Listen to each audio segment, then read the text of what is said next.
vous offre Jakaarlo.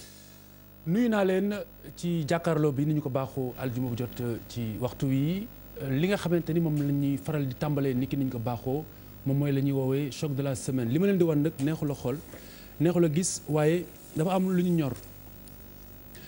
ñor moom mooy ñi nga xamante ne ñoom ñooy suñuy jigéen mooy jigéenu Sénégal dañ leen fonk lépp lu leen di lor duñu ko seetaan am na it loo xamante ne nii wér na mooy nañu mel noonu leen bëggee kon bëgguñu kenn nax leen lii benn piqûre la bu ñu ne ku ko piqûre da ngay xees bu ngeen gisee portele bi jarul sax ñu koy zoomer ndaxte c'est pas trop soutenable eh bien ni booy xolli pomme de terre ni muy xollee ko pomme de terre boo baxal ba mu ñor nga koy xolli ni muy yombee xolli noonu la der bi di xollee ko te li ci yées mooy bu fekkente ne nii eh bien piqûre nga piqûre bi ñu ne dafa lay xeesal boo moytuwulee doo dund lu weesu fukki fan ak juróom muy loo xamante ne nii c'est assez choquant pour ñu wax si ñi nga xamante ni ñoo ko dugal ci réew mi kilifay réew mi am nañu possibilité gëstu ba xam ñu mu doon def li nga xamante ni moom moo ci war laata loraange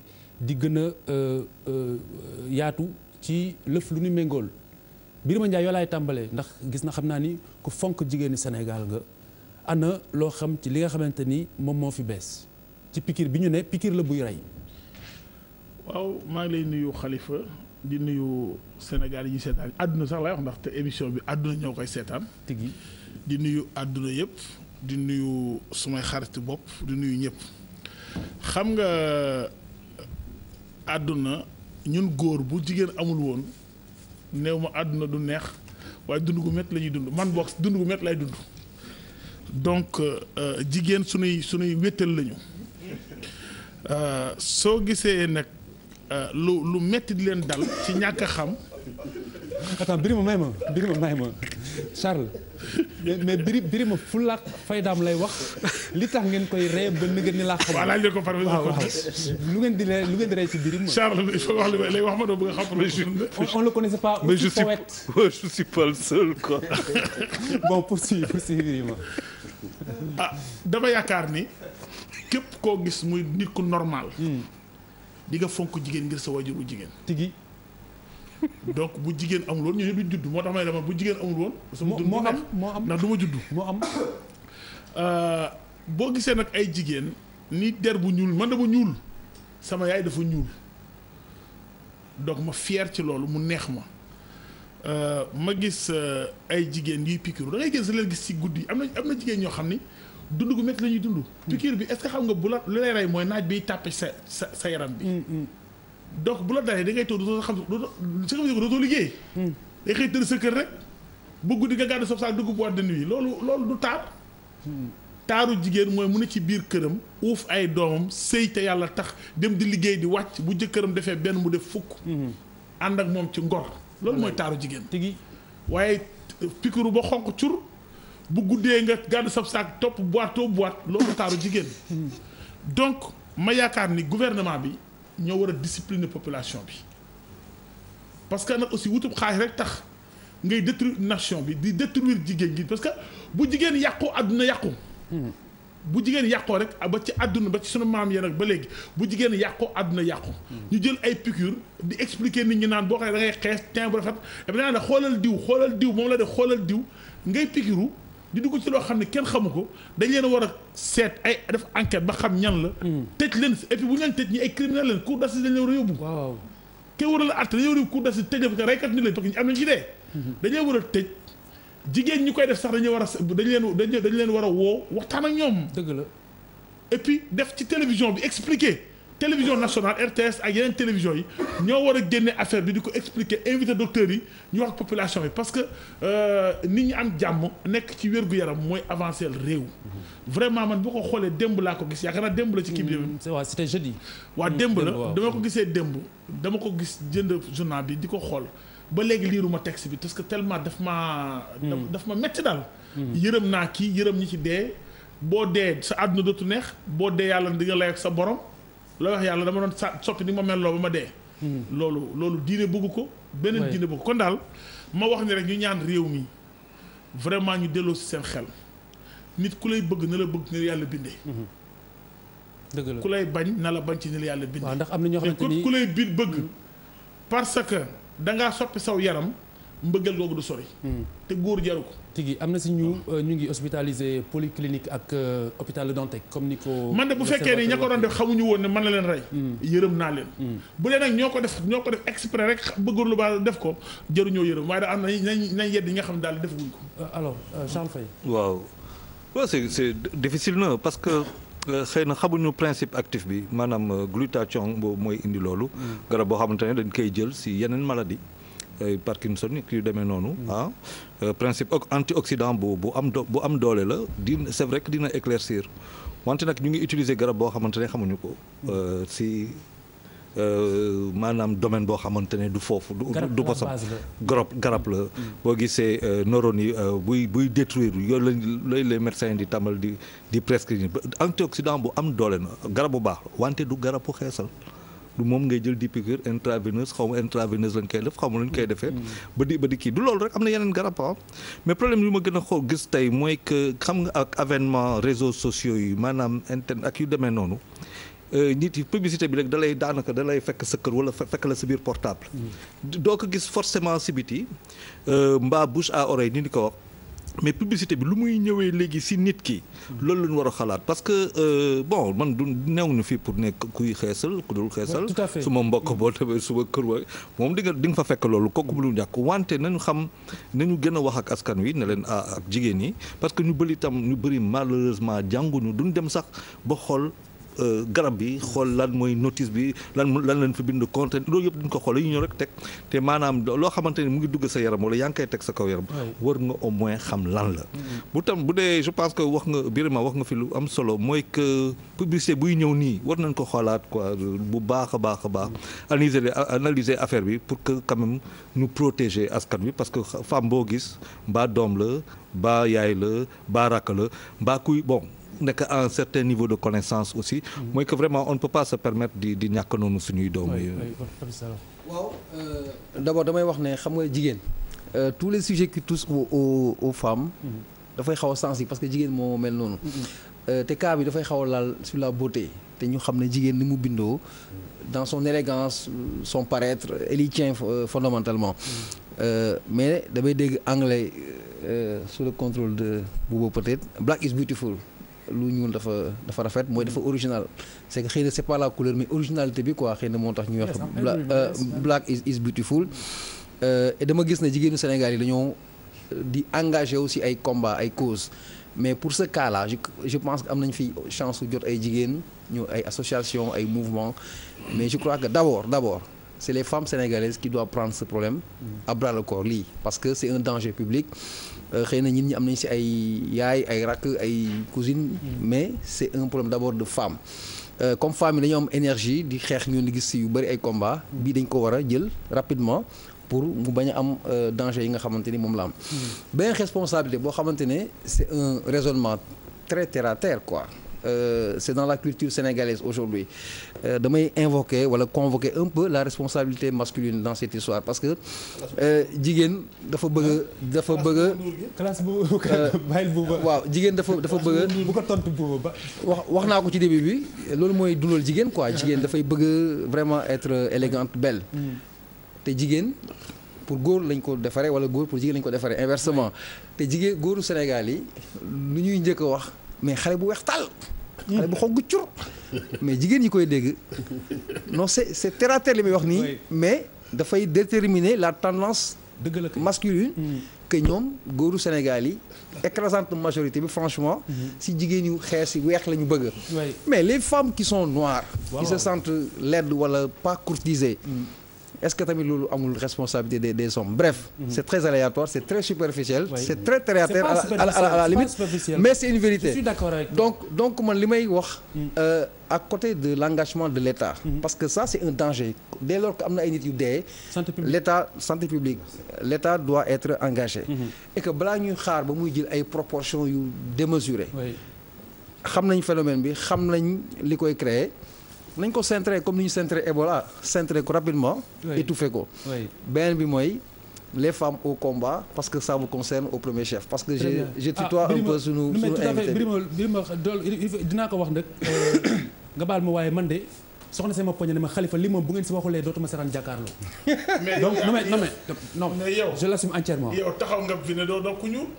astaghfirullah. yaa ko wax. Biri ma Ndiaye astaghfirullah. lu xëy yàgg boobu sama soxna nga may déglu xam na ni da ngay wax lu la neex. yéen ñaar sama soxna nga lay déglu xam na ni da ngay wax lu la neex. moom moo ni ma Khalifa Diakhaté boo waxul ci lii dootuma la seetaan. yaa ko wax astaghfirullah subhanallah. je n'ai rien contre les femmes claires waaye ça me va très bien comme ça. Bouba bismillah bu ko tontu. waaw mais xam choix moom ak goût ak couleur kenn du ko imposer nit. mais je me crois yaakaar naa ni je suis assez intelligent. pour ne pas xool nit rek ne parce que dafa xees dama bëgg a nekk moom. parce que boo xoolee fi ma jaar di nga xam ne du ku xees rek ñu xees rek laa mos a nekkal bon anyway.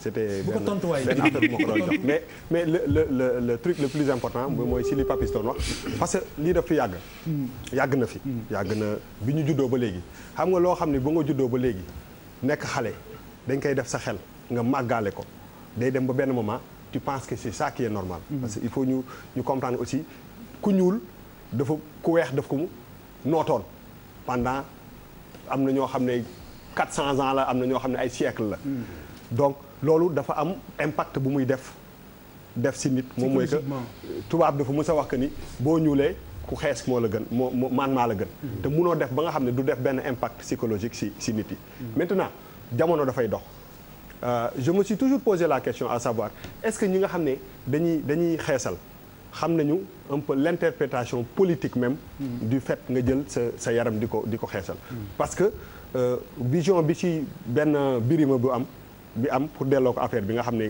des fois bu xees lay xool c'est-à-dire que interprétation bi ci sénégalais comme yow am wala nit ku ñuul comme yow am ak bi ci nasaraan bi am ndax benn la parce que damay joxe benn anecdote il y a 2 ans il y a eu benn campagne bu tudd xees pecc xaw ma ñuul kukk non xees pecc moo commencé ils avaient benn produit bu ñu doon lancé def ay panneaux et li ci gën a graaw mooy que c'est des tubaab même que je connais bien qui étaient à l'origine de la campagne ñuul kukk xam nga loolu c'est quand même c'est grave parce que boo seetloo ñun suñu dëkk yi soo gisee nasaraan yi ñëw fii d'habitude comme ni ñuy waxee ñun ñun gars yi sénégalais yi góor yu xees yi la ñu gën a bëgg c'est-à-dire que ñoom c'est le contraire dëgg la dañuy xool boo seetee li si gën a bëri ñi àndal dañuy am benn corpulence ak benn teint boo xam ne dafay gën lu mu gën a ñuul mu gën a baax mais moom laa ni affaire de éducation du si école rek ngay jàng peuple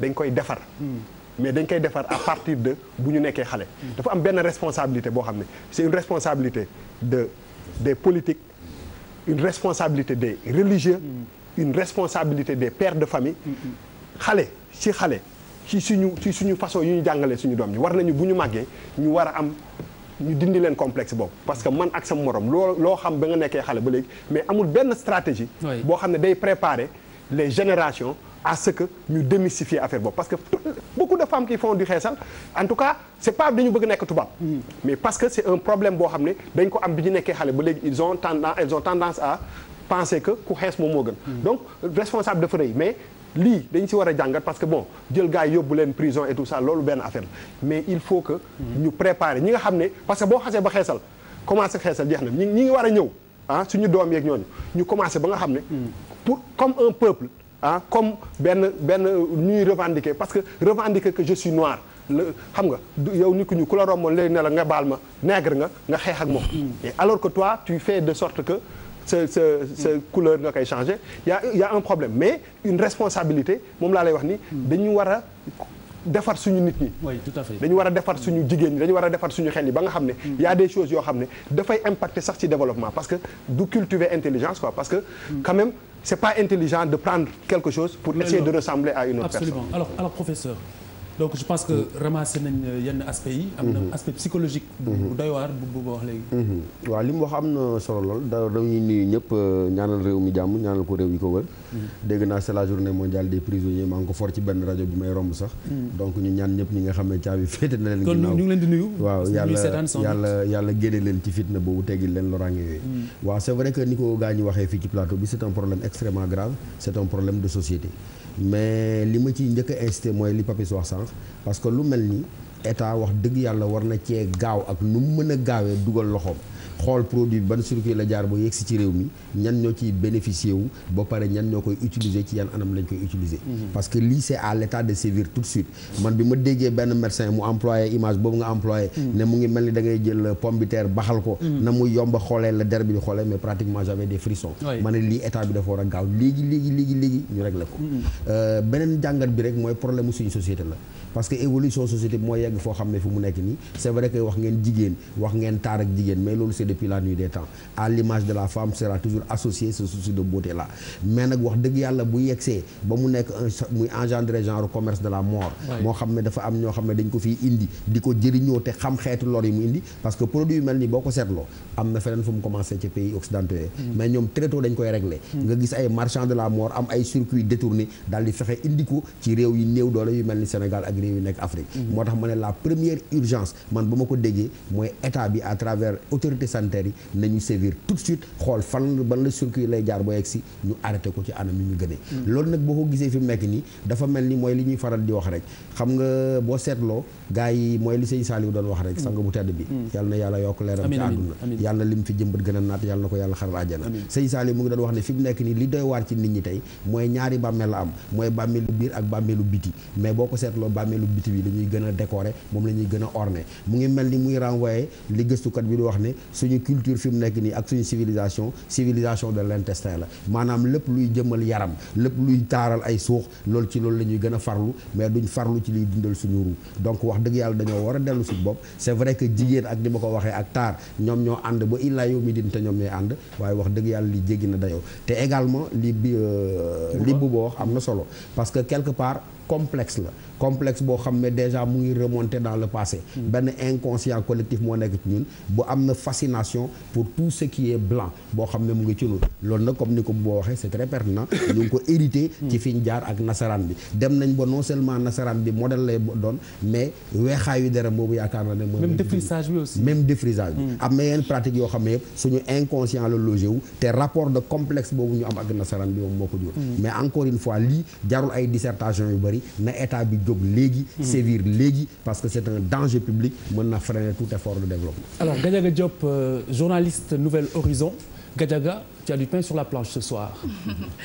Évidemment Khalifa maa ngi leen di nuyu yéen ñëpp léegi comme ni ngeen ko waxee phénomène de société la ñëpp xam nañ ko boo gisee ju ci waxaat tey dafa fekk ni dafa am beneen mbubb bu mu sol xeesal ba nañ ko doon giseetuñ ko noonu neneen lañ ko gisee dañ doon gis ñu nga xam ne dañuy jël ay tube yu nga xam ne dafay faj ay feebaru yaram di ko diw seen yaram pour xees tey nag gisuñu loolu li ñu gis tey mooy dañoo gis ay piqûre yu nga xamante ne ni xëy na moom tamit day faj mais piqûre la dañ koy jaarale di bës seen yaram di ko piqûre pour mën a xees donc mode bi dafa xaw a changer tuuti mode xeesal bi mais li ma bëgg a wax rek en tant que jigéen yàgg naa peut-être mos naa gëstu ci sujet bu mel nii ci suñu journal li ma ci mën a wax après yéen li ngeen def ci tour de table bi mooy phénomène bu complexe la bu complexe xëy na tëj ñi nga xam ñoo ko fi dugal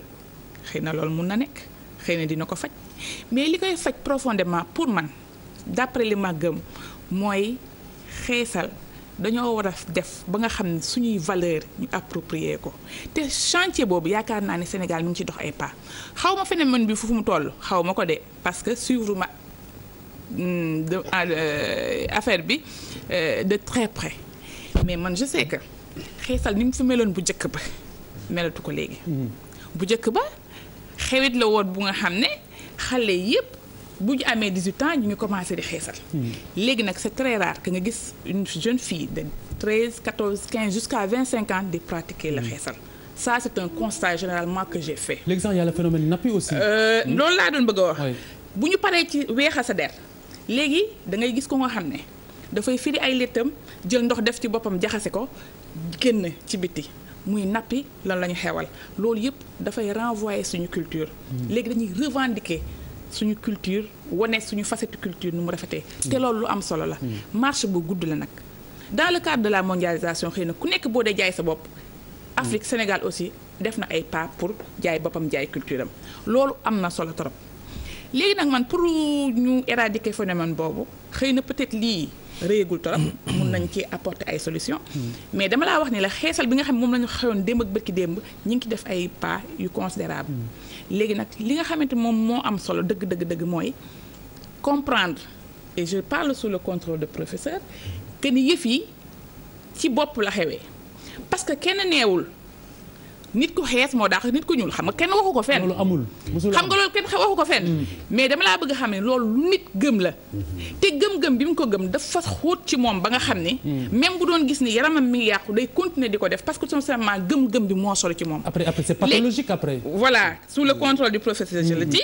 léegi nag li nga xam ne moo war mooy fexe ba feebar boobu ñu xalaat ni ku ñu xees moo daax ku ñuul feebar boobu génn ci suñu xel.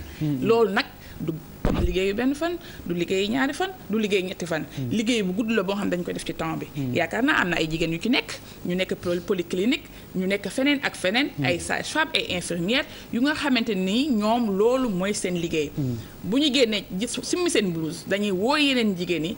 am benn association bu ñu mettre sur place bugguma leen a tudd fii mais seen liggéey yëpp mooy. si Gadiaga fa allez-y parce que c'est jàkkaarloo bi.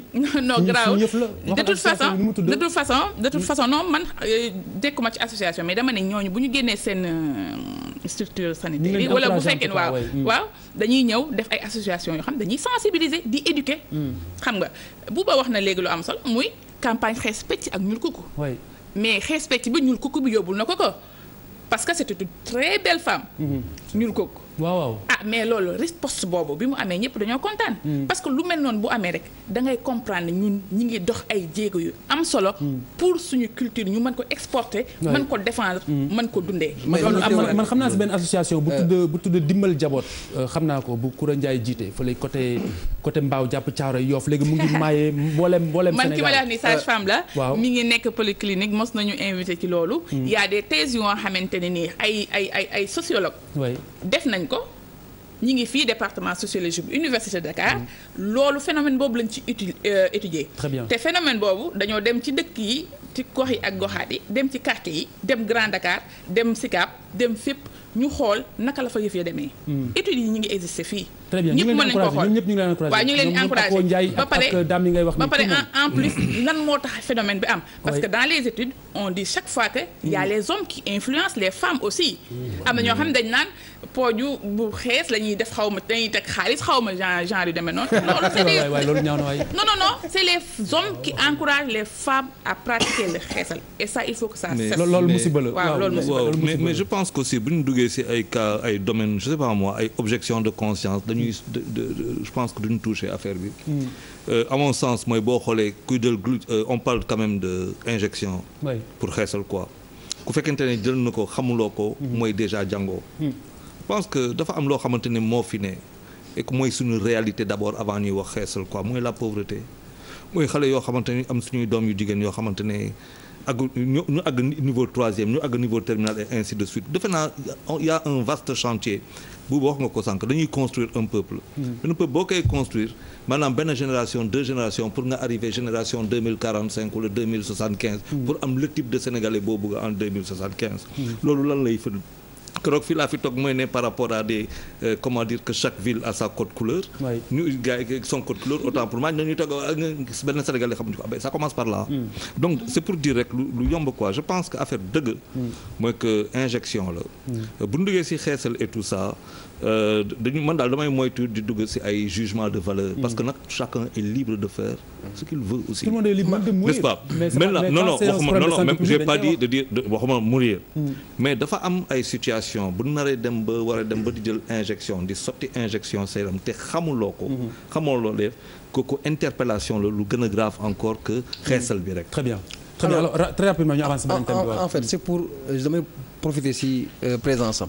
parce que bu ñu wax léegi phénomène bi dafa xaw a wàññeeku l'histoire du xeesal mais quelque part est-ce que wàññeeku na est-ce que du bii c'est une forme assez. bii moo gën a radical waaw moo gën a radical.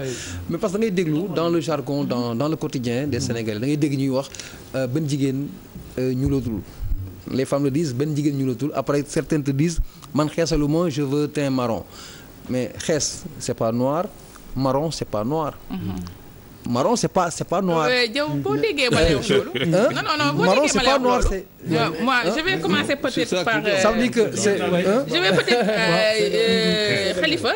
je vais peut-être commencer par ce que Charles dit. Oui. Moi je veux pas faire de jugement de valeur parce que moi j'aime beaucoup la liberté, je suis très libre. Les gens qui me connaissent mais c'est que y a des effets yu nga xamante ne nii da nga ko jëlee ci xeesal ba nga xam ne. su fekkee ni nit mun na wax pour nga bañ ci dugg moom moo gën. xam nga li ma la wax parce que là qu'est-ce qu'on recherche en fait c'est la beauté. Mais quand on fait ce phénomène, quand on fait le xeesal qu'est-ce qu'on va obtenir? Le contraire de ce qu'on veut. Parce que yow da ngay dem diw ba nga xam ne cancer de la peau bu ñëwee. mënul dañ. wallaay. mais le contraire de la beauté moom nga doon Socrate mu ne la qu'est-ce que le beau. qu'est-ce que le beau kay moo wax la mais am na benn affaire bu simple. Senghor chante na la femme noire. pour Diaw aussi j'aimerais bien dire à Diaw. que en tant que bon peut-être que à partir de mes observations. moi je peux vous dire que je crois que xeesal ba wàññeeku parce que bu njëkk ba xeesal bi dafa doyoon waar mais léegi c'est rare que je vois une fille entre 13 et 25 ans qui pratique ça. c'est très rare. c'est très rare. pour vous confirmer yéen ñi ci classe yi war ngeen a xam ñun ñi nekk ci classe yi. wax dëgg yàlla pour nga gis xale bu jigéen buy xeesal. waaw c'est l'exception li ngay wax. maa ngi dégg nga employé benn phrase. naan jigéen ñi kenn ñu la tufi. mais loolu Papa Thione moo ko doon woy ci ay jamono. di lim ñoom ambi di lim ñoom xaw ma lan ay lan. mais c'est toujours marron. ambi c'est jamais noir c'est marron. jënd loola Milan jënd loola xaw ma lan. donc jamono jooju la woon. loolu weesu na waaw loolu weesu na fi mu toll nii moom. waaw vas-y boobu. man en fait fu ma bëgg ñu taxaw. mooy je ne suis pas trop d'accord. sur le fait que ñu ne voilà dañuy toucher à la liberté de faire ce qu'on veut des gens. dafa il faut mesurer un peu répercussion wu li ñuy def. on a été quand même en tout cas une race opprimée pendant des siècles et des siècles. nit ku ñuul nit ku weex daf ko mës a wan que ni tu es beaucoup plus proche d'un animal que de moi. loolu kenn mënu ko dindi. loolu moom moo jëlee nit ak Dakar Sénégal yóbbu ko Amérique moo ko jëlee fii yóbbu ko kii nu mu tudd beneen tugal yóbbu ko Antilles yóbbu ko feneen ak feneen loolu am na ci Afrique bu ñu nee Nelson Mandela parce que nit ku ñuul dañ ko doon ça nit bi gën a peut-être crédible ci àddina bi ci 100 dernières années yi peut-être que Nelson Mandela lay doon parce que affaire de couleur la doon donc nit ku ñuul dañu am droit. de liberté. waaw mais la liberté. mais connecté c'est parti de non c'est pas un problème de liberté c'est un problème de couleur. avant tout. non c'est avant tout et après tout c'est un problème de couleur. parce que c'est la couleur qui te prive de ta liberté. tout à fait xam nga loolu c'est une réalité. voilà donc lu may wax moom mooy. aujourd'hui ñun en tant que peuple en tant que race. dafa am loo xam ne dañ ko war a dindi parce que loolu bokkul ci liberté. xam nga loolu lan la. aujourd'hui si on quitte le xeesal toutes les femmes de l'Afrique aujourd'hui ne sont pas des femmes africaines. et il y a rien qui encourage nos femmes à ressembler à des femmes africaines. regarde leurs cheveux. kañ lañ fi nekk ay Inde kañ lañ fi nekk ay non c'est la réalité. on n'est pas des Africains parce que l'Africain a une façon bu muy nekk te loolu moom laa lay wax nii si nekkin il faut que ñun suñu bopp qu'on soit parce que loolu moom mooy responsabilité boobu góor yi am nañ ko jigéen ñi am nañ ko moom mooy que il faut je ne suis pas là pour faire moralu kenn parce que ñun ñëpp on tombe dans le piège mais il faut benn moment ñu arrêter ñu ne ok aujourd'hui les femmes bu ñu amee 1 million les 400 000 ils vont dépenser ça ci ay karaw nit boo xam ne du nit ku ñuul du nit bu xees te loolu boo ko xoolee politiquement et lu muy représenter ak li muy wane moom mooy que ñun suñu bopp on a benn complexe de ni ñu mel. Absolument. Alors Gadiaga, je te laisse réagir mais très rapidement comme ça ñu jàll si beneen thème. Non, je suis parfaitement d'accord avec ce qu'il dit mais je veux tout simplement signaler que l'africanité par exemple ñun ñuy ressourcé wu di sol par exemple di sol vax di sol pagne tissé. waaw di defar bopp sa bopp mu nekk bopp afro boobu nappi. loolu de plus en plus ñu ngi ciy def ay jéego yu am solo. ñu ngi ciy def ay jéego yu am solo. non Khalifa non. je ne suis pas d'accord parce que aujourd'hui si boo du génnee fii ci biti tu vois 10 femmes les 9 ont des greffages. mais 20 ans avant il y avait pas nappi le style nappi. 20 ans avant vous ne l'avez pas. dama ne aujourd'hui boo génnee ci biti. non dama ne la y a une évolution. waxuma leen dafa jeex. mais moom yow entendons-nous bien. non entendons-nous bien. entendons-nous bien. Il y a 10 ans nappi amul woon. non dama la bëgg a xam ne non. Il y a une lecture non Khalifa. Il y a une lecture qu'on peut faire à partir de l'évolution de la société en termes de mise, en termes de comportement. Je veux dire tout simplement qu'il y a de cela 20 ans, il n'y avait pas de style nappi. Le vax ne se portait pas. Hein?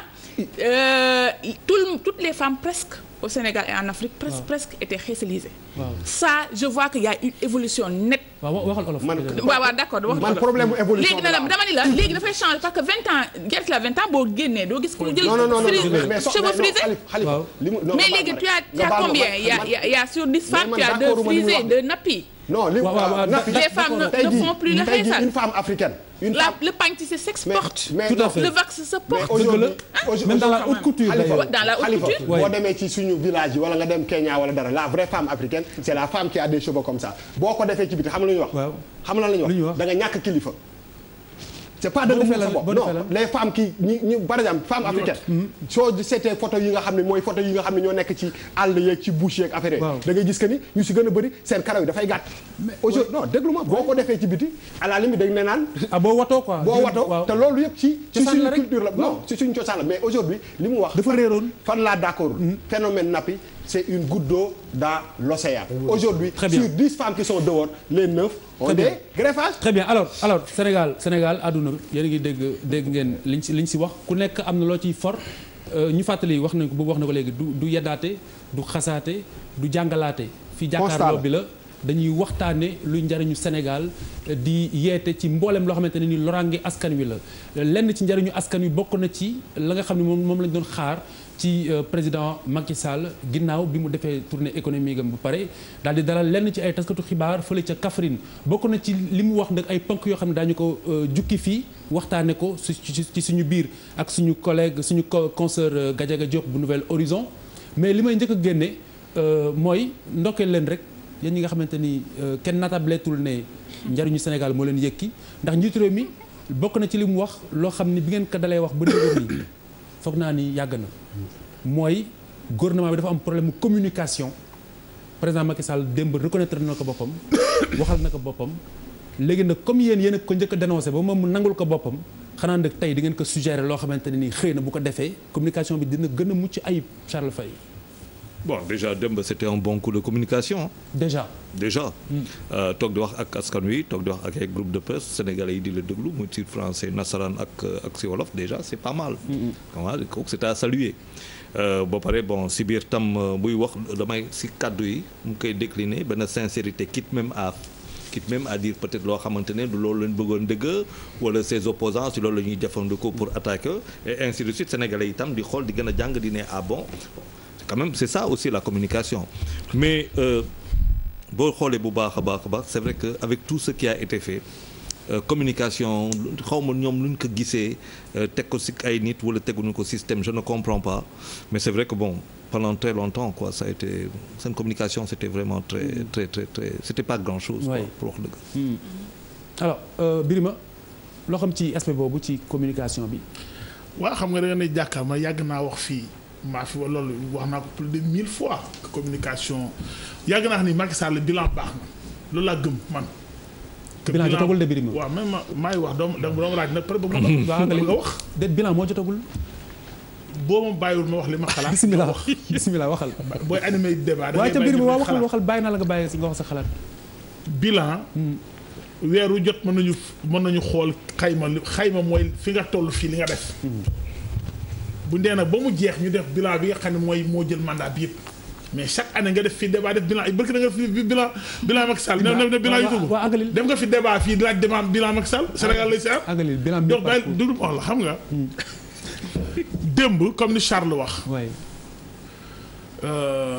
nit bu la dénkee réew ngay dox dina bari ñuy wax il faut ñu xam leen ki jiite réew lu mu mën di wax lu mu baax ki bëgg nangu nguur gi ci moom dina ci seet la bon bu ko gëmloo réew mi loolu mooy yoon mooy doxal réew lu garaaw nekku ci amul lu Macky Sall mënoon di wax démb te opposition du ci génne lu mën a wax réew mi ne li muy wax gëmu ko wala du demul wala nangam c'est normal mais dama jàpp ne bu la dénkee réew ñaar yi war nga koy def bu ngeen fàttalikoo Abdou Diouf bi nga xam ne moo nekkoon sans président boo ko moom parti day daa wax na Abdou Diouf na gën wax askan wi yéen nga rappelé loolu. waaw nay gën di seeti askan wi na président wax na président dem seeti nit ñi.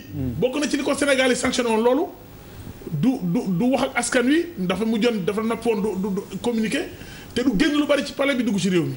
li may wax loolu kenn Sénégal mi yàgg nañoo dégloo ci réew mi ñu koy kii ko ab Macky Sall. ñu koy wax Abdoulaye Wade kii Abdou Diouf.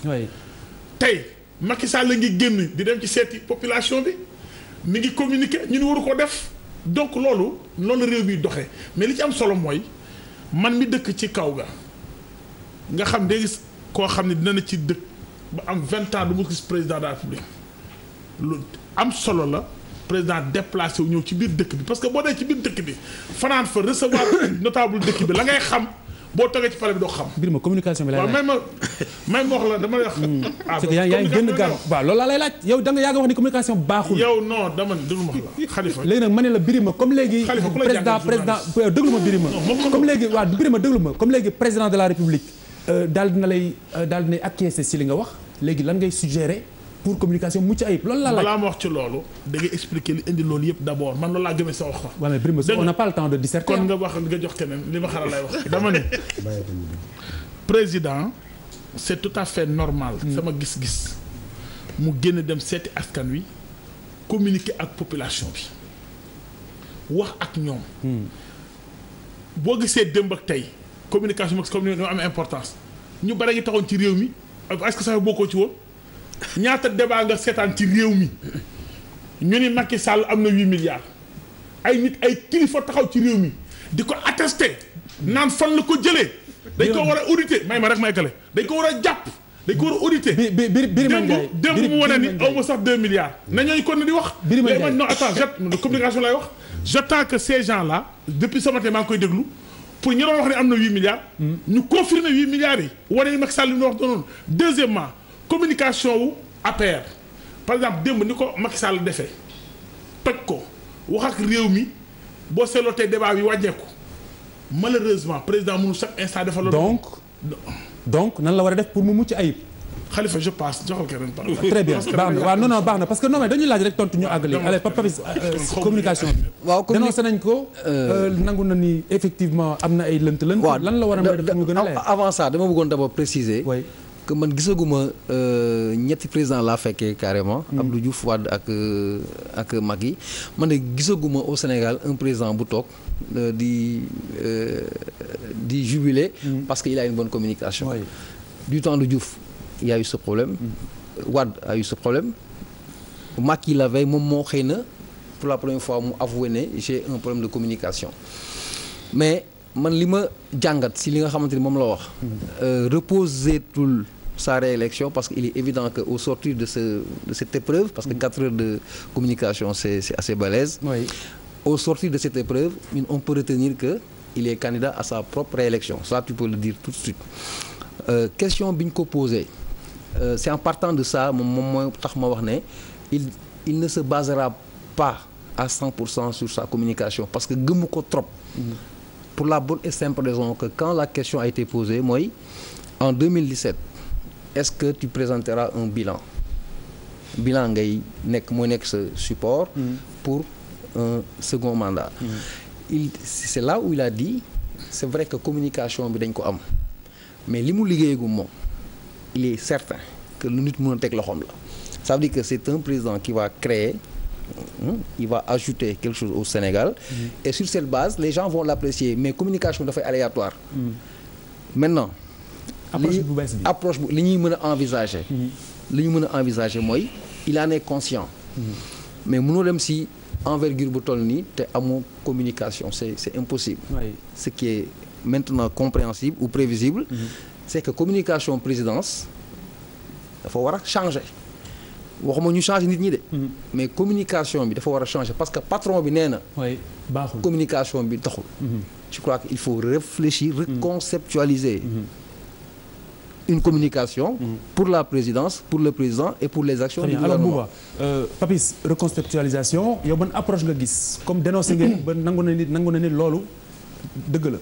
waaw mais man je fais un peu la part des choses damay wax que ni on est dans un pays boo xam ne on a quand même quoi qu'on puisse dire une opposition forte et libre te nit boo xam ne day toog 24 heures sur 24 di xool say failles dina ko gis. Problème yi ñuy gis ci communication wu présidence en général c'est dû quand même au fait que l'opposition est là est présente et saisit toutes les occasions yu muy am pour peut-être def benn offensive wala dara loolu c'est un problème. Beneen affaire bi mooy c'est-à-dire que il faut qu'on fasse la part des choses. La communication du gouvernement et la communication du parti de Macky Sall parce que aussi da ngay gis que ni sur beaucoup de sujets il y a des gens qui sont pas habilités à communiquer si wàllu état bi ñi ngi koy def te dara du leen ci fekk problème de mandat wu kii bi même Macky Sall bi daf ñu koy wan li ma waxoon fii la dernière fois moom mooy que Sénégal bi muy falul APR on a élu un président de la République. Une personne xam nga li mu ko donc dafa jaxasoo parce que dans tous les partis aussi boo seetloo amoon na ci PDS day am ay ñoo xam ne c'est les guerriers c'est les cogneurs quand il y a un problème boo seetee c'est les mêmes têtes qui font le tour des télés et des rédactions et qui parlent et qui tapent finalement tu te dis que ñii dañ leen jël pour que ñoom ñooy dóorkat yi dañuy dóor xaj yuuxu xeex xuloo après tu te dis est-ce que lii président yëg na ko wala ñàkk na ko yëg donc je pense qu'il faut faire la part des choses jël état bi gouvernement bi ak li nga xam ne dénk nañ ko ñu def ko ñu communiquer ci anam yi nga xam ne ça respecte le peuple. Très bien nga baal ma Bouba ci li nga wax léegi nii li ma siy jukki mooy président wax na si ñooñu ngay wax noonu mu ngi leen tuddee ñu nekk dans la périphérie yëguñu tinuñu li xew ca biir waaye mu ne ils sont libres moom démocrate la ku nekk libre nga wax li la neex noo gisat loolu. waaw mais moom c'est-à-dire que xam nga lan mooy problème bi moom mooy que suñu président de la République communication bi nga xam ne gouvernement bi moom la am. Sénégalais yi c'est non Birima je te dis waaw d'accord àggali non après. bu àggali Birima respecte les Sénégalais. waaw bàyyi Birima àggali. dinañ ñëwaat. Bouba àggali s'il te plaît. Bouba àggali waaw s'il te plaît di nga ñëwaat àggali Bouba. Tu as perdu le fil. Non mais respecte les gens. En fait ce que je disais. Voilà. Non c'est-à-dire que non dama ne communication. bi nga xam ne gouvernement bi daf ko war a am. ak sénégalais yi loolu dañ ko war a organiser parce que loolu c'est très important. Et loolu ça n'appartient pas au président. Sénégalais yi dañ leen war a di communiquer ak ñoom ci ay fànn yu leer et yoo xam ne daf leen di respecter. Faire la différence entre ñooñu ak ñi te loolu responsabilité président la. Donc comme constaté na ko. J'espère que ils sont libres. Ils sont libres. waaw mais finalement le problème waaw mais non mais finalement donc le problème il va toujours exister. Bon proposer alors quelle approche maintenant. Vu que léegi nangu na wax quelle approche man je suis un peu damay xaw a teeyandi tuuti. ci boo nee président dafa wax ne seen communication baaxul. parce que boo ko dégloo bu baax a baax. ci ni ma ko jàngatee man. in fine maanaam de manière très subtile. dafay wone ne ce n'est pas tant d'ailleurs la communication que mes gens font qui est importante parce que de toute façon mon bilan et mes actions communiquent assez. Donc boo ko jàngatee sous cet angle-là le président de la République waxul directement ne j'ai de mauvais communicateurs. waxul directement ne sama communication baaxul mais il est en train de dire donte jàpp ngeen ne sama communicateurs yi nañ koy defee du noonu mais de toute façon sama bilan ay samay jëf-jëf doy na ma communication. Donc il faut être très prudent par rapport à ça. Très bien. Peut-être que Charles n'est pas d'accord. Waaw parce que en partant de cette version non il a ba ko mu fonde li mu wax. Parce que dama ko déglu de. Non je comprends. Dama ko déglu appliquer ko li gars yi di woowe lecture soupçon parce que dafa ne ñaari wax yi la superposé dafa ne communication bi baaxul mais sax suñuy jëf ak suñuy action doy nañu presque communication boo dendalee ñaari wax yooyu lu mu wundu en dernière instance mooy que c'est à la limite même soxlawul ñu taxaw di ngaw ci rajo yi ci télé yi parce que notre bilan parle presque pour nous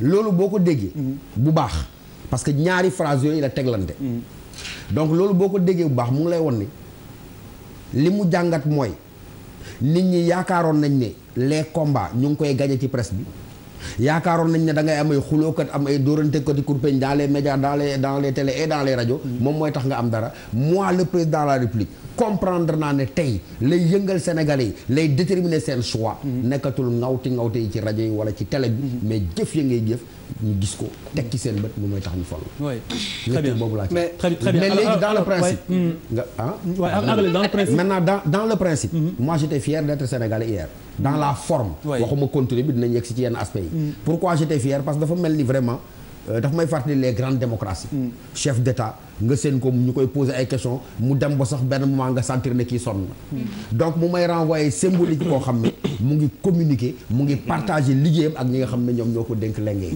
ci côté boobu dans la forme dans le principe et dans l'esprit vraiment j'étais fier d'être sénégalais quand bien même nag am naa ay réserve xëy na ci yenn aspect développement yi def yooyu dinañ ci alors Gadiaga rapidement aspect communication bi rapidement ou bien bu fekkente ne ni moom dafa ne communication bi lënt na wala des na lan nga ban approche nga yaakaar ni xëy na moom la ñu war a adopter pour mu gën. damay wax ni Diaw waxee mooy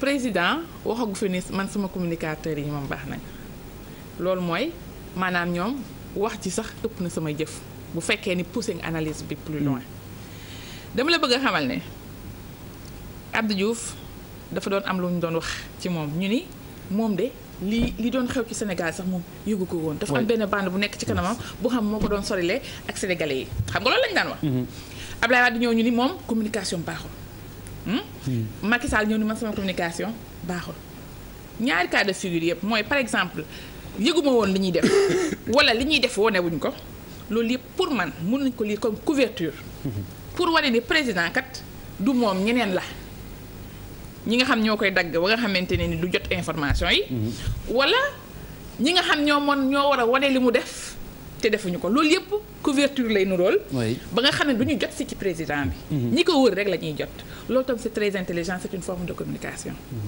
léegi nag moom bu amul communication bu baax mais man damay jaaxle état am na ay moyens pour mën a ut le meilleur sur la place ou le ailleurs parce que Abdou Diouf gisoon nañu ko que il avait recouru à des compétences françaises extérieures et il avait perdu oui, voilà loolu dinaa si ñëw mooy sama conclusion devant un jeune Sénégalais d'ailleurs loolu dinaa si ñëw mooy sama kon mun nañu wax ni il avait fait ça Macky Sall de la même manière peut s'entourer de toutes les garanties pour payer une bonne communication lakkal mu olof nga baal ma Macky Sall am na lu mu mën a defee communication bu baax am na moyens te gis na landerneau bi xam na kii ak kii ce sont les meilleurs mun na leen jël te ñu ànd ak moom ci campagne bi waaw léegi nag moo tax man na bu ñëwee naan ma waaw moo tax bu ñëwee naan ma man de sama communication baaxul te nga am xaalis boo ko fayee gis ñi fi mën nga ici ak ailleurs nga mën leen a jël donc loolu waxin la rek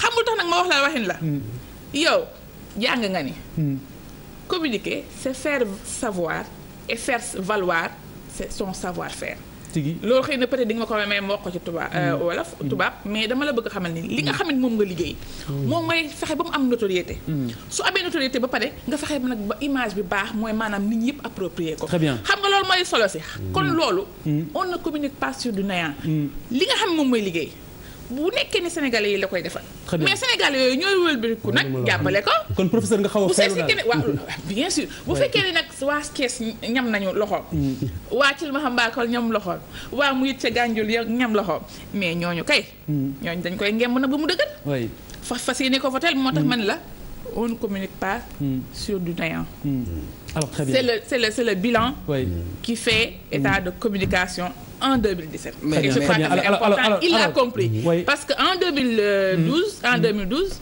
lui, peut-être que il n'était pas entouré, bien entouré de communicateurs. Alors je sais pas, peut-être il a eu moins de moyens que aujourd'hui. Très bien léegi de toute manière am na yeneen jukki waxtu yi dafa xaw a xat trop mais am na yeneen jukki yoo xamante ne du ñàkk ñu waxaat si mënuñu si bañ a waxaat rawatina mandat bi parce que wax nañ si lu bari dégg ngeen li nga xamante ni moom la si chef de l'État Macky Sall wax bu ngeen seetloo référendum nee na constitutionnaliste yi nee nañu du ñàkk ba référendum kese fa la ñu mën a dem de toute manière ca la ñu dem te moom dina jël les moyens pour respecter engagement am waaye am na foo xamante ne ni fa la war a jaar yéen nu ngeen gisee ni mu tontoo par rapport ak problématique boobu ñu ñambaasaale si tuuti réaction par rapport ak transhumance bi ñu ne daf koy jëm légitimer ngeen baal ma rek ku ci nekk si yéen jéem a tënk affaire bi ci 1 à 1 minute 30 comme ça qu'on puisse avancer vite on va commencer avec toi Birima. waaw man dama jàpp ni fi nga mujje laay njëkkee. mooy ci transhumance yi quoi. que nit jóge ci man wax bi sax dafa may xaw a gêner. comme ni ko expliquer. parce que dafa xaw a doy waar daal. nit ki dañoo bokk réew mi ku ne am loo gëm ku ne am lu tax nga ku ne bi ngay def politique xaj na ñiy def politique bay def politique tàgguwuñu kenn wala boo génn ci rajo bi ni ña ngay def dañoo xool fa leen doy. ak ñi leen doy ñu ànd ak moom ku ne yaa xam lan moo la animé ba nga dugg ci parti politique. kooku yow yaa ko xam. yaa xamit lan nga doon wut ci parti boobu ku la ko waxal dafa waxal yàlla rek mais xamu ko soo bokkee ci parti muy dem di dem xam nga ni Sénégal dañuy fàtte mais am nañu bokk parti au pouvoir même ci jamonoy Abdoulaye Wade par exemple ay. genre Aminata Tall nekkoon ay autorité ci biir PDS yàgg ay ndomba tànk ci biir PDS mais avant Ablaye Wade di wàcc bàyyi nañ PDS dégg nga dem fan non may ma eggale kenn neewul ni dañoo transhumé ma jox la beneen cas Souleymane Ndéné Ndiaye bi Ablaye Wade nekkee au pouvoir avant muy nekk premier ministre la waxoon ne du ma topp ci ginnaaw Karim Wade ay loolu ay moom la gëm moo xam tax mu wax ko. sama nekku ci ñu def ko premier ministre bu waxaat ko ñu nekk à l'opposition fal Karim Wade kii nu ma ti candidat mu démissionné su demoon léegi APR ñu dafa transhumé te pourtant au moins amoon na courage wax li mu gëm. ne lii bu amee du wax nangu. tey bu demoon suba APR. ñu ne aussi Souleymane Ndéné Ndiaye transhumé na. donc dafa dem ba kon dafa mel ni réew mi. boo xasee ba bokk ci parti politique ba xam la fa sañatoo bañ sañatoo ni neexatuma bàyyi naa. sañatoo te ñi koy wax mooy journaliste yi sa mbokk yi en commençant par yow. ñi dàq transhumé ci réew mi. dañu wax dëgg teel tax. journaliste yi la. en commençant par loolu transhumance moo yées transhumance. xoolal feneen quoi seen jikko yee yées transhumance. ndax je prends benn cas bi gën a ndaw. Youssou Ndour ba muy créé télévision woowu la.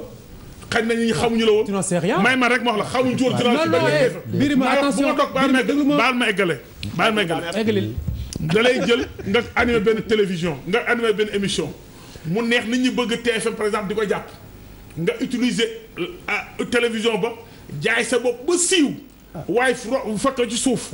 ne la kaay ma jox la ëpp li mu lay fay nga ne ko fa ñëpp. day ca benn teel looloo yées transhumance. mu neex nga dem looloo seen jikko may ma eggale looloo yées transhumance te kenn waxu ko.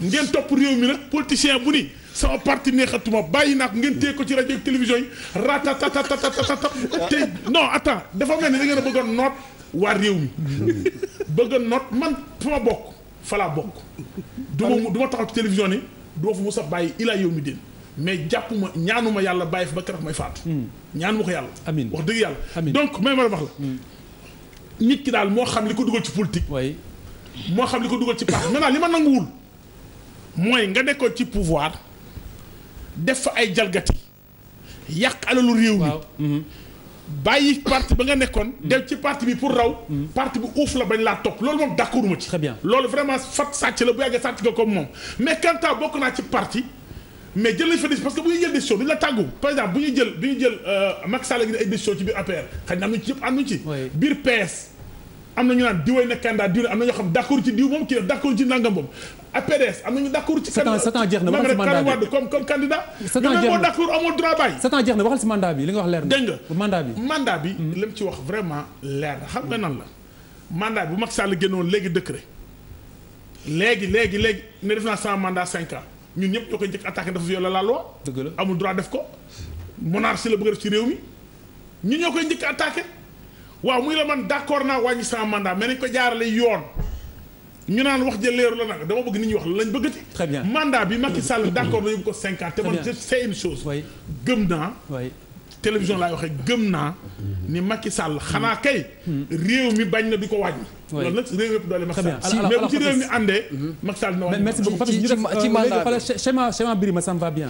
mandat tàmbali ci transhumance bi. waaw man d'accord ma vraiment parce que dañu mel ni dañu bëgg a changer définition transhumance c'est vrai que c'est même pas pour les hommes mais transhumance dafa am lu mu tekki. dafa am lu mu correspondre politiquement.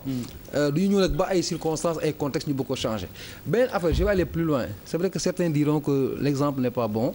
mais même constitution bi ñu wax aujourd'hui tout le monde est amoureux de la constitution comme par extraordinaire tacitement je dis insidieusement dafay interdire la transhumance parce que bu ñu ne un député qui change de camp perd automatiquement son mandat automatiquement ça c'est régi dans la constitution ça veut dire que insidieusement la transhumance est bannie par la constitution entre guillemets je pense que je parle français donc man loolu mënu ma ci sori waaw man du ma ci sori quoi c'est que la vérité aujourd'hui par rapport ak discours du président bi même bu mu koy wax sax muy reetaan parce que même moom il sait que da ngay comprendre il était dans une phase de communication mais li ci am solo mooy démb président Macky Sall ñaari casquette la amoon il faut le comprendre ainsi ñaari casquette day jékki-jékki nekk président du Sénégal benn moment boo xamante ne il est le président de tous les Sénégalais mais day am benn moment boo xamante ne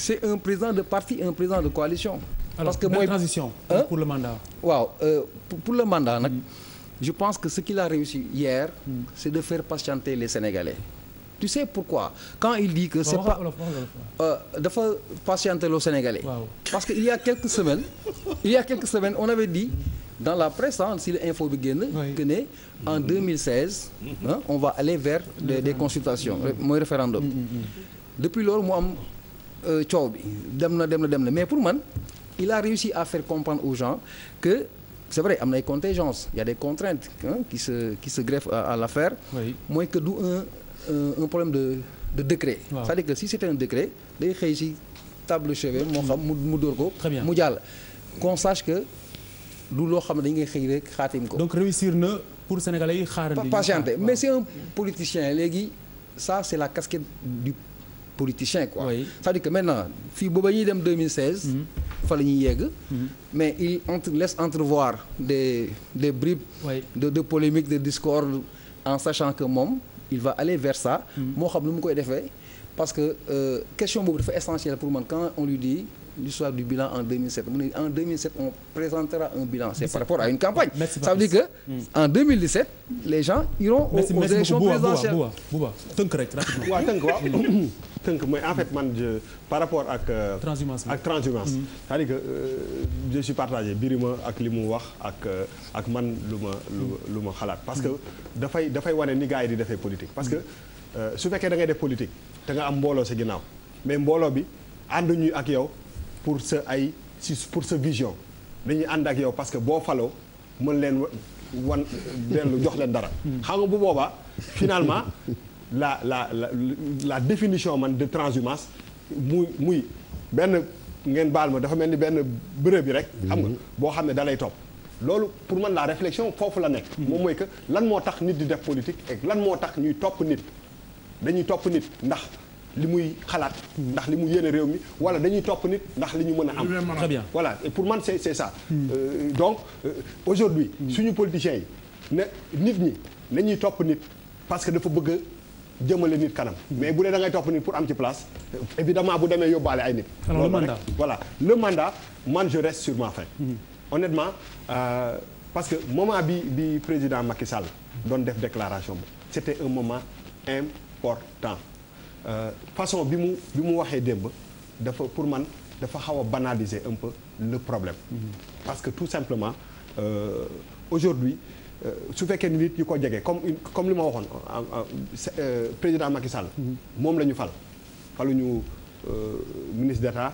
faruñu député. faruñu Cissé Lo faruñu keneen faruñu Mbaye Ndiaye. faruñu kii lu mu tudd. bref passons. voilà ñoom ñëpp fal président de la République la ñu fal. te moment bi mu ko doon wax c'était un moment important. et c'est une question importante. Très bien. il faut pas aussi. minimiser ko. non il faut pas mu bàyyi ñoo patate bi noonu. c'est-à-dire il faut que mu. assumer ko. mais assumer bi moom mooy que c'est pas clair. damay jox sama bopp le temps. le problème du affaire temps. il faut qu'on soit beaucoup plus clair. Tout à fait. par rapport à merci Bouba professeur rapidement. waaw bon très rapidement ni nga ko waxee d'abord li may préciser mooy ñun waxuñ ci transhumance en général. parce que ku nekk xam na li mu doon. mais ci ni ci chef d'État waxee. waaw donc man sama problème. newul ci tontu président de la République parce que dama jàpp mooy président de la République la mu tontu ci question transhumance nañ ko poser question bi noonu la ci mënoon tontu. la may wax mooy journaliste bi nga xam ne mooy poser question bi moom moo waroon du ma wax am fitu yegg maanaam teg baaram bi ci góom gi daal di ne monsieur le président de la République dañoo gis ñoo xam ne fee lañ nekkoon démb am na koo xam ne seen biir bi doon na ci ab téere ne jaayee na paaka nangam par exemple def na nangam ñu gis mu jógee fële daal di la fekk si ndaxte kooku du xeetu laxatu pour mucc ci nga xam ne poursuite judiciaire la bu fekkoon noonu nga ko posé question bi xëy na réponse bi dina changer mais boo ñëwee ne ko transhumance jógee parti bi dem parti ba la mu ne loolu mais liberté citoyen bi la tey kii day am parti man ma nekk ca dem ba ca biir gisatuma sama bopp am naa liberté donc ki posé question bi moo waroon wax ne lii problème mu sénégalais yi mooy diw mii ñu ngi koy tuumaal yow na nga koy topp gis nañ ko mu gàddaayee kër gële ñëw fekk si la ndax pare nga pour fat wala pour làq ñooñu nga xam ne réew mi justice mu ngi leen teg baaraamu tuuma mais boo ko ne est-ce que nit am na droit jóge fee dem fee mais loolu liberté ku nekk la c'est une évidence waaw mandat bi li mu ci wax loolu également ca nañ ko poser question bi la na ngeen baal oui c'est vrai Charles parce que xam nga am na nooy poser question da nga may palanteer mais bu fekkee da ngaa ñëw ne ma man président de la République dañ lay ñaan rek malgré toute l'humilité ak station bi nga nekk yaay njiitu réew mi ñu ngi lay ñaan rek est-ce que mën nga ñoo may nga taxaw ne sénégalais yi man sama 5 ans yi nga xam ne moom laa sàmmoon ak yéen du ma ko mos a wàcc tey du ma ko wàcc ëllëg du ma ko wàcc gannaaw ëllëg ci loolu laa toll donc am na nooy formuler question bi nag da nga koy may palanteer naan ko boo mandat mun la effectivement y a une loi qui est là du ma signer décret di abroger c'est une évidence. merci professeur. waaw merci professeur c'est-à-dire démb président dafa def benn grand moment de communication là. Oui. Donc il était bon finalement. Ah, il a été très bon. Waaw il a été très bon. Man par contre man je suis satisfait c'est-à-dire daf ma satisfaire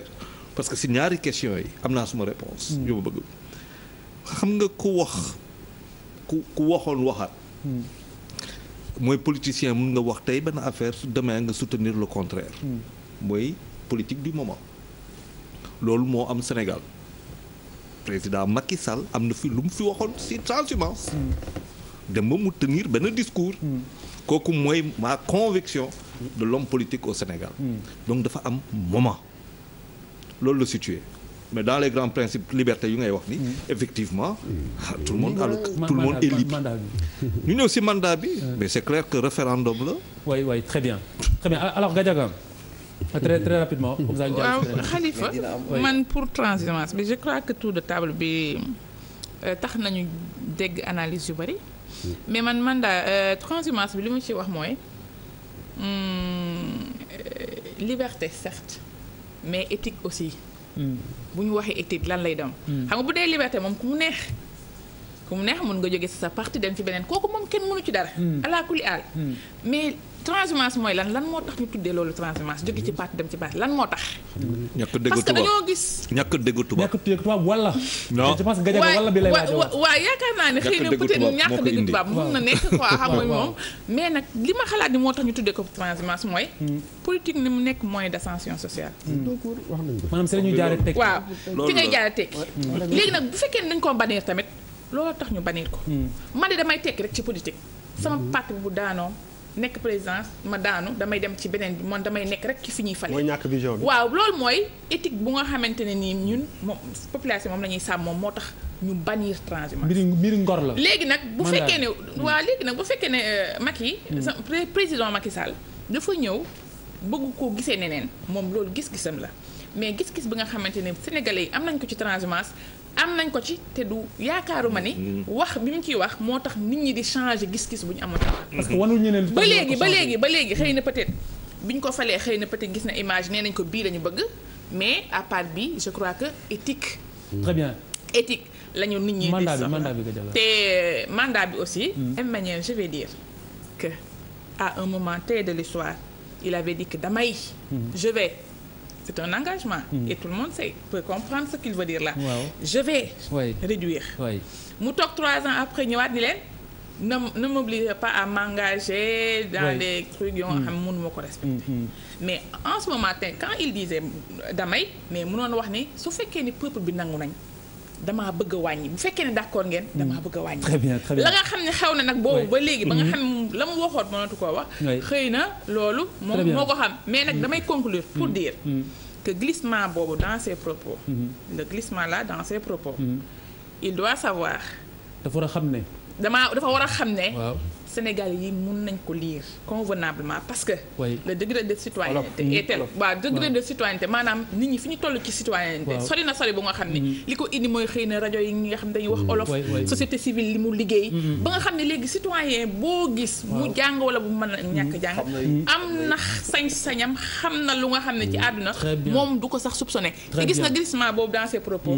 mun naa xalaat ni mun na ci am sanction. très bien alors ba tax na man xalaat naa ne président dafay wàññi. alors Gadiaga Diop waxtu bi jeex na. dañu war a jàll ci deuxième partie bi. c'est dommage parce que am na yeneen yu ñu war a ramasser yu ñu waroon ramasser. mais duma la bàyyi te réagiroo ci na mu waxee traitement dossier Casamance par les journalistes. maanaam ni journaliste war a traiter dossier Casamance. mu oote un peu ci sens de la responsabilité sociale. yow noo gisee. ak du patriotisme. je suis d'accord avec le président de la République. parce que dafa am ay sujets yu nga xam ne. on n'a même pas besoin de le rappeler parce que su fekkee ni je donne un simple exemple.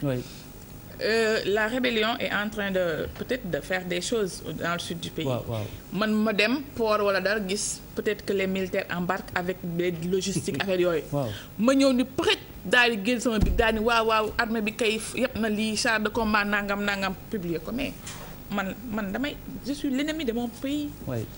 loolu responsabilité mënul dem mukk laa lay wax nii ci affaire yooyu man dama gëm responsabilité même bu dul Casamance mais ñu ci bëri xëy na peut-être dañuy porter des jugements de valeur envers les journalistes en disant que dañuy def li day mais gis naa ci ñu bari ñu nga xam ne la ñu xam lépp binduñu ko te duñ ko mës a bind ba laa yow mi diine léegi nag loolu du ci domaine Casamance kese dafa gën a am importance foofu parce que affaire de sécurité la mais ci yeneen affaire yoo xamante ni intérêt réew mi la impliqué dañoo war a xool li ñuy def ak li ñu dul def en tout cas yow loolu lañ la jàngal école loolu lañ jàngal ñëpp ñu nga xam ne ñoo fi nekk liberté mënul dem sans ton devoir d'informer le citoyen s'arrête là où commence ton devoir de protéger l'intégrité territoriale. Je pense que américains yi loolu la ñu rawee presque je crois que exemple bi mu joxe mooy loolu man kii 11 septembre gis naa def naa li ñu gis ci ay corps bariwul guerre du Golfe c'est des journalistes embarqués li ñu bëgg a wane la ñuy wane parce que tout simplement ñu bëgg seen dëkk Charlie Hebdo bi mu amee toute la presse française a peut-être choisi un traitement unilatéral bu nga xamante y avait même pas de contrepoint. Très bien. Je n'ai même pas vu un contrepoint alors que France 24 iTélé etc. ñoom ils sont très forts en ce domaine-là mais ils ont fait exprès de ne pas donner de ne pas faire de contrepoint parce que tout simplement ils voulaient défendre une cause et ils l'ont réussi. Pourquoi ñoom ñu koy def protéger intégrité territoriale. Voilà des questions sensibles comme ça les intérêts du pays sont en jeu donc il faut forcément merci kontaan naa trop ci li nga ñëw tey. ñu ngi lay gërëm di la sant xam naa beneen yoon ñu gën a développer. waaw y a pas de problème. Deuxième partie dans un instant. D'accord, merci beaucoup.